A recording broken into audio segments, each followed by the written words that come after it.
Bonjour et bienvenue sur ma chaîne Love Créatrice.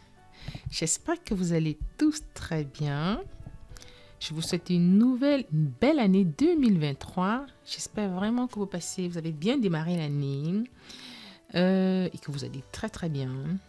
Je vous reviens aujourd'hui vraiment pour vous faire une vidéo, pour déjà vous remercier tous, toutes et tous, pour les nouveaux abonnés. J'ai vu que la communauté est en train de grandir progressivement et je tenais à vous remercier tous, surtout pour vos partages, pour votre présence et voilà. Et surtout également vous souhaiter une très très très belle année. C'est vrai que je publie pas assez régulièrement. J'ai une vie comme vous tous. Vous avez toute une vie, toutes et tous une vie. Je suis un peu très chargée ces derniers temps et je tenais vraiment, j'ai laissé un peu tout ce que j'avais, à faire. J'ai priorisé vraiment de vraiment vous faire une vidéo pour vous remercier, vous souhaiter une très belle année 2023, vraiment, qu'elle soit riche de santé, riche de bonheur, beaucoup d'argent pour pouvoir vous permettre d'avoir des loisirs ou vous faire plaisir et la paix, la paix également c'est très important et vraiment être bien avec tous vos proches, je vous le souhaite vraiment, surtout aussi évolution parce que vous savez aujourd'hui il faut savoir progresser dans tous les aspects de sa vie, progresser à sa façon, progresser à son rythme et progresser même dans son épanouissement personnel. Donc voilà, je me présente, bienvenue à toutes les personnes sur cette nouvelle chaîne Love Créatrice. Je me présente pour ceux et celles qui ne me connaissent pas. Je suis Nelly, coach et consultante en relations amoureuses, fondation de Love Créatrice et auteure du concept de l'olfacto séduction. Je suis également autrice du livre Cette rupture amoureuse qui m'a fait grandir. Et le second, c'est Avorter ou solutionner. J'ai écrit également plusieurs autres ouvrages que vous retrouverez sur mon blog ou également dans le magazine, plusieurs magazines. Si vous tapez sur Internet, vous allez trouver plusieurs autres magazines, plusieurs autres ouvrages, articles que j'ai écrits. Je me consacre en priorité sur les problématiques de moments solo, comment mieux se reconstruire après une déception sentimentale. Et après, c'est valable. Et puis, j'étends aussi, cette année, je vais essayer d'étendre un peu mes podcasts, les partages que je ferai à un peu plus tout le monde. Donc, que vous soyez célibataire, en couple ou en situation indéterminée, tout ce que je vais dire ici va vraiment, va probablement vous aider. En tout cas, c'est mon souhait. Et surtout, vous aider à devenir vraiment créatrice de la vie sentimentale que vous désirez, que vous méritez. Je parle également souvent un peu je sensibilise également sur l'impact que peuvent avoir le désaccord, que peuvent avoir les impacts que peuvent avoir une mauvaise communication ou une communication minimale dans les couples en fait, dans comment gérer certains imprévus, certaines situations, ou comment anticiper, comment prévenir ça en amont. Donc, je sensibilise également là-dessus et l'avortement fait partie des sujets qui souvent peuvent faire discorde dans le couple. Vous verrez pour ceux qui viennent d'arriver dans mes précédentes vidéos, mon point de vue mathématique dessus. Cependant, ce qui est sûr, même si chacun pense toujours faire le bon choix qui est pour lui à un moment T, j'encourage vraiment souvent pour celles qui se retrouvent face aux grossesses indésirées ou face à vraiment une discorde sur la poursuite ou non de la grossesse dans le couple, vraiment, j'encourage, je motive, j'accompagne en fait à aider ces femmes vraiment à prendre la solution vraiment adaptée pour elles. En l'occurrence, bien sûr, à étudier toutes les pistes possibles avant d'éventuellement faire recours à autre chose. J'encourage vraiment les femmes à garder leur bébé. Sincèrement, parce que souvent on dit, c'est bien dans la vie en général, vous savez, avec le temps on apprend à choisir ses problèmes, choisir ses difficultés. Généralement, je fais ces vidéos, je m'intéresse beaucoup au sujet parce que j'en connais qui souvent, au bout d'un certain moment, elles n'ont pas cette facilité à enfanter que d'autres ont. Donc, pour éviter qu'une femme prenne le risque vraiment à plus tard se retrouver face à la difficulté d'avoir ou pas des enfants, j'encourage vraiment à, quel que soit le contexte de sa vie sentimentale, quel que soit le contexte de sa vie de couple, vraiment à choisir de voir grand, d'élever son enfant, en fait son enfant seul ou pas, en fait de ne pas faire recours à l'avortement, tout simplement. Je vous invite d'ailleurs à lire un livre que je vous mettrai en barre d'infos par exemple. C'est La magie de voir grand. C'est un livre de David Schwartz qui est très très important. Ça vous aide à cultiver votre état d'esprit sur certaines situations, pas seulement sur les situations sentimentales, mais même sur vos choix dans la vie.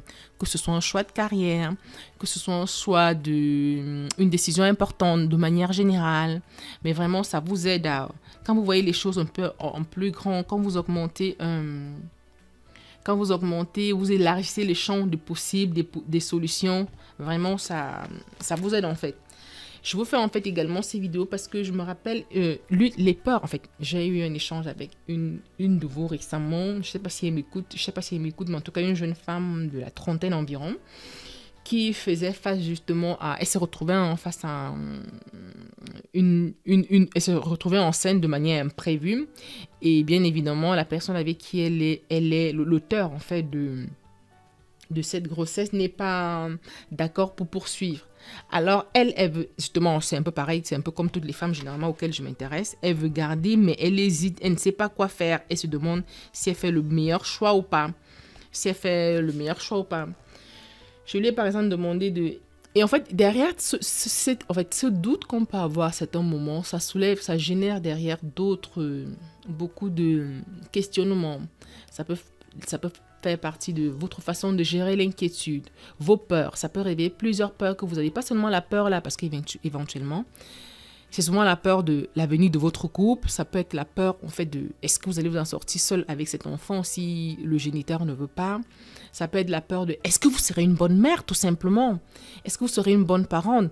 La peur aussi du qu'en dira-t-on. Ça, je dis tout de suite, apprenez à laisser de côté le qu'en dira-t-on. Vous vivez pour vous et pas pour les autres. Même si c'est vrai que le regard ou la vie des autres peuvent avoir de l'influence sur vous, mais c'est à vous en fait d'essayer de faire au mieux, de cultiver cette priorité que vous avez de vous et opter des choix en fonction de vous uniquement. En fait, majoritairement, de vous prioriser par amour pour vous. Ça fait partie aussi de l'amour de soi.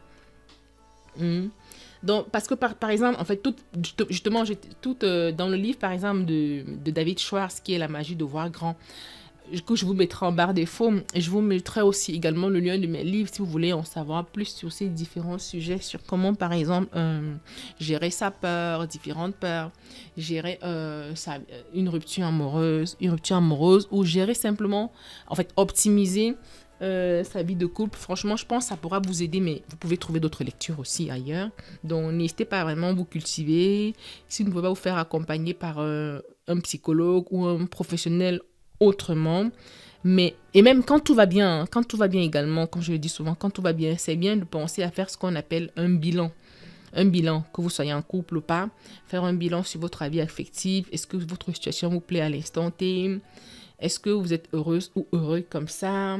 Si ce n'est pas le cas, qu'est-ce que vous pouvez faire pour améliorer? C'est important de se poser ce type de questions qui paraît simple, basique, mais parfois qui sont très profondes quand vous vous questionnez vraiment profondément. Parlant de peur, parce que je sais que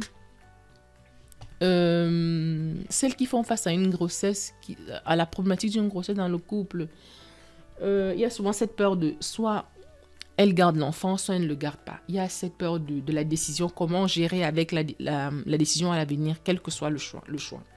Sachez que déjà, toute peur est une forme d'infection psychologique. Et nous pouvons soigner les infections de l'esprit comme les infections de notre corps. Pour cela, des traitements précis ont fait leur preuve. Ça demande aussi gérer sa peur, ça demande aussi beaucoup de la confiance en fait. La confiance qui s'acquiert vraiment et se cultive. Ce n'est pas un don inné. Il y en a qui respirent justement, par exemple, la confiance, ne donne pas prise aux soucis. Bon, après, c'est sûr élever un enfant quand même, seul ou pas, c'est toute une vie. Choisir de garder ou pas un enfant, c'est vraiment une décision qui impacte la vie, qui peut impacter la vie positivement ou pas. Mais vraiment, si vous mettez dans l'état d'esprit de vous dire, ok, je choisis plutôt de relever ce défi d'être parent là, vous allez forcément trouver des solutions dans ce sens-là. Et puis le remède contre la peur, en fait, vraiment, c'est l'action. L'action se matérialise par quoi? Par le choix. Le choix. Mais le problème, c'est que le choix, souvent, il n'est pas très simple, en fait. Il n'est pas facile et il faut faire un choix éclairé, idéalement. Pour le faire de manière éclairée, il faut vraiment se renseigner. Demander de l'aide aux bonnes personnes. Vous rapprocher des personnes qui tiennent à vous, qui vous comprennent, et puis vous-même vous questionner aussi, parce qu'en fonction des aides que vous aurez, vous voyez si c'est aligné avec vous, si c'est en accord avec vos valeurs, avec ce que vous êtes, avec ce que vous souhaitez vraiment. Donc, c'est quelque chose que je voulais partager avec vous aujourd'hui, par exemple, parce que j'ai eu un échange qui m'a questionné là-dessus et qui pourrait justement aider. Travailler aussi ses pensées, en fait, parfois on a des pensées négatives, se dire, souvent, vous savez, quand on a les peurs, ils viennent souvent des pensées négatives qui peuvent être derrière, en fait. Et c'est bien d'avoir, si possible, le réflexe de cultiver vraiment, faire une culture, détruire, en fait, ces pensées négatives, en fait, et les remplacer vraiment par des choses bien. Par exemple, comme on dit d'habitude, voir le verre à moitié vide, à moitié plein autant pour moi, que de le voir à moitié vide, mais bien sûr, en essayant de le remplir, voilà. En essayant de le remplir au mieux. C'est bien vraiment de trouver des moyens avec ce que vous avez pour développer une certaine croissance personnelle, en fait, et surtout tout, c'est dans la tête, en fait. Beaucoup de choses, c'est dans la tête. Pour celles qui sont croyantes, les prières aident aussi. L'aspect spirituel aussi est important, ça aide. Mais pour celles qui ne sont pas, ayez confiance en vous. Vraiment, mettez-vous dans l'action, en fait. Ayez un plan de croissance personnelle et une série de directives pratiques orientées, en fait, vers l'action en fonction de vos objectifs. Qu'est-ce que je voulais vous partager d'autre? Je ne veux pas que cette vidéo soit très longue. Qu'est-ce que je voulais vous partager d'autre? Oui. Pour celles qui sont déjà parentes, qui élèvent déjà leurs enfants avec ou sans seul ou pas, il y a quelque chose aussi que je voulais vous partager, c'est l'importance aussi de... Ça n'a rien à voir hein, là pour l'instant avec cette vidéo, mais c'est quelque chose, je pense qu'on oublie. Et j'ai eu une discussion récemment, mais là avec quelqu'un d'autre, qui n'a rien à voir. C'est pas une femme qui n'a rien à voir en fait. Sur l'importance de transmettre les langues maternelles. Nous, les membres de la diaspora, ou pas, quand nous soyons sur notre terre de naissance ou en Occident, nous oublions souvent, ou vivons simplement dans les grandes villes, nous oublions souvent de transmettre la langue maternelle à nos enfants. Or, vous savez, l'hospitalité change quand on parle une autre langue. La connexion change quand on parle sa langue originelle ou une autre langue. Hein? L'amabilité, la gentillesse, l'empathie, la bienveillance évolue ou s'accroît quand vous communiquez avec une personne dans sa langue maternelle ou que vous partagez une langue maternelle ensemble. Donc, je pense qu'aussi pour cultiver une certaine intimité avec nos propres enfants ou avec nos proches, c'est bien de garder, en fait, de veiller à ce que nos langues maternelles ne se perdent pas aussi. J'écris également, je suis en train d'écrire, de préparer un ouvrage dessus pour aider vraiment à accompagner, en fait, à apprendre, quelle que soit l'origine de votre langue, à vraiment pratiquer via la lecture ou autre, en fait, la transmission de la langue maternelle aux enfants. Ça fait partie des valeurs que nous pouvons les transmettre.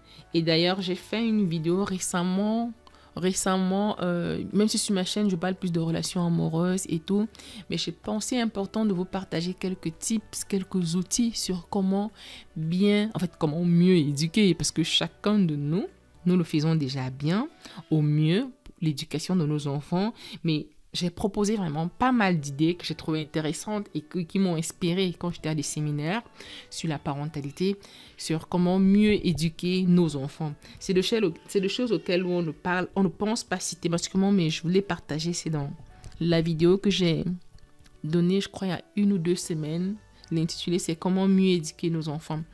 Voilà un peu pour aujourd'hui. J'espère vraiment que cette vidéo vous aura plu. Je tenais vraiment à le faire. Vraiment à vous souhaiter une nouvelle année, une belle année 2023.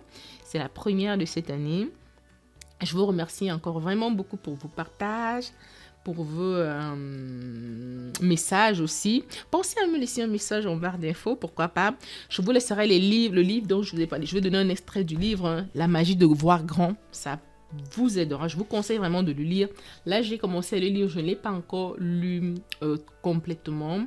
Ça vous aide à fixer vraiment des buts élevés et les dépasser dans tous les aspects de vos vies. Mais vraiment progressivement à votre rythme en fait. Ça vous aide. Vraiment. Donc, pour vous lire vraiment un petit résumé, pour réussir, il faut le croire. Par exemple, pour réussir sa parentalité, il faut y croire en fait. Comment échapper à l'excusite, la maladie de l'échec. Donc, l'échec, par exemple, dans la parentalité ou dans les relations amoureuses ou dans toute autre relation personnelle. Comment penser et rêver de façon créative. Soyez à l'image de vos pensées. Mettez vos attitudes de votre côté. Comment voir grand? Comment voir grand? Parce que si on voit petit, on se dit non, je ne vais pas y arriver. Et parfois, on peut prendre les mauvaises décisions en fait. Comment transformer l'échec en victoire? On a souvent, parfois des victoires sont une succession de petits échecs, de grands échecs aussi. Donc vraiment, selon l'état d'esprit qu'on cultive, on peut vraiment transformer ça en victoire. Donc vraiment, je voulais partager ça avec vous aujourd'hui et j'espère que ça vous plaira. Je ne peux pas promettre une fréquence vraiment régulière de vidéos, mais j'essaierai de faire au moins une vidéo, au moins. En fait, j'essaierai de faire une vidéo quand c'est possible. Et bien sûr, un contenu qui pourra vous aider, quelle que soit votre situation. Merci beaucoup. Très bonne année 2023. Et à une prochaine vidéo, pensez à liker, partager, à vous abonner. Bon, voilà. Et à me laisser un commentaire pour m'encourager si vous voulez de plus en plus de vidéos.